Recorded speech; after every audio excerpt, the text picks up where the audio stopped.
Bonjour mon frère, bonjour ma sœur.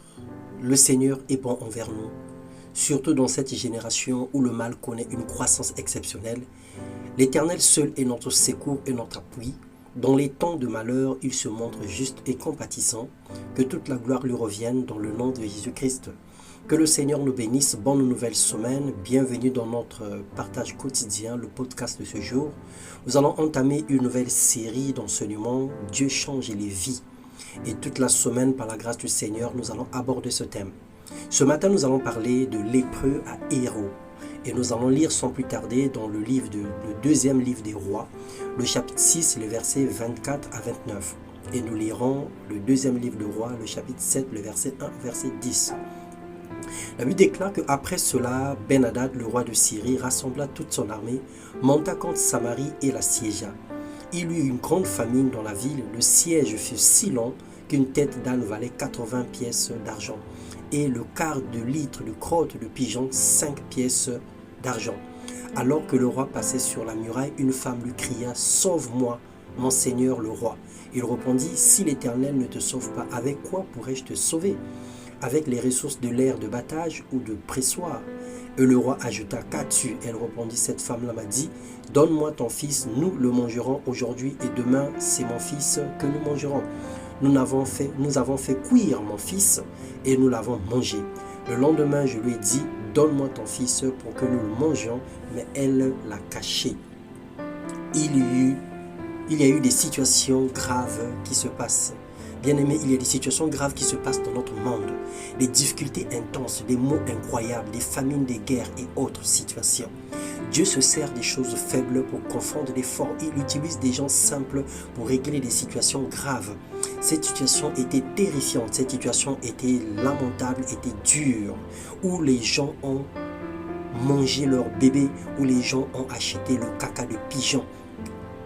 Permettez l'expression, mais c'était une grande détresse.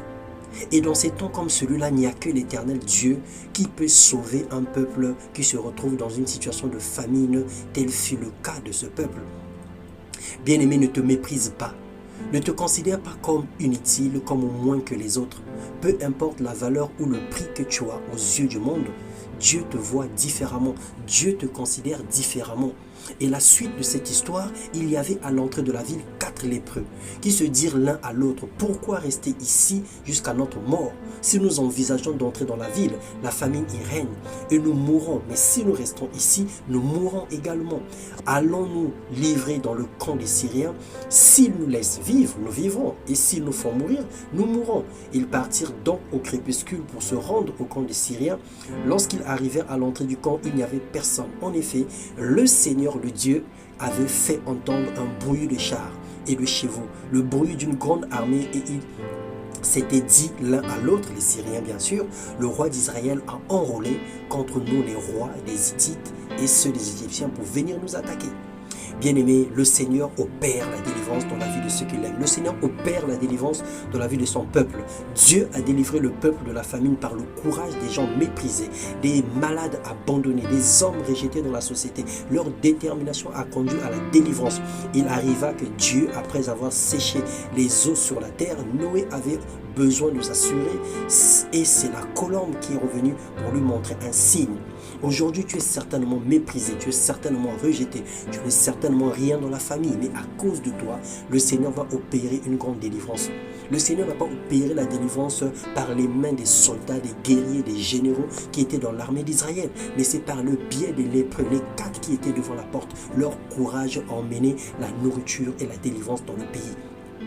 Tu es un signe et un présage pour ta génération. Sois la colombe que Dieu va utiliser pour apporter des réponses dans les vies, là où il y a des situations difficiles. Peu importe ce que l'on dit de toi, ce que l'on pense de toi, aussi faible ou pauvre que tu peux être aujourd'hui, tu es la réponse à un besoin. Dieu fera de toi une grande nation, un grand et puissant Au nom de Jésus-Christ, le Seigneur veut se servir de toi dans cette saison.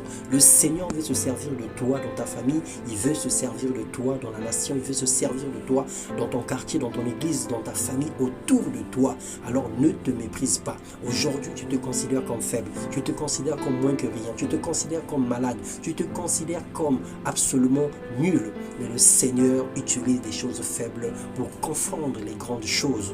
Alors c'est toi. Tu es le choix de l'Éternel. Tu es le choix de Dieu. Peu importe ta position, tu peux impacter, tu peux régner, tu peux briller et tu peux apporter la lumière et la solution.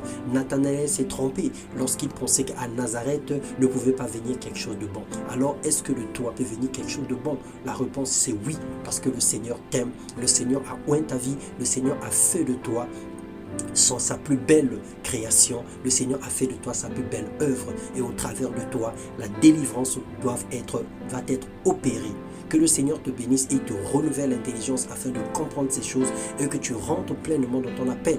Arrête de te lamenter, arrête de te mépriser, arrête de te considérer comme moins que rien parce que les projets de l'Éternel sont conçus spécialement pour toi, pour t'élever et t'emmener dans les hauteurs. Sois béni et prospère dans le nom puissant de Jésus.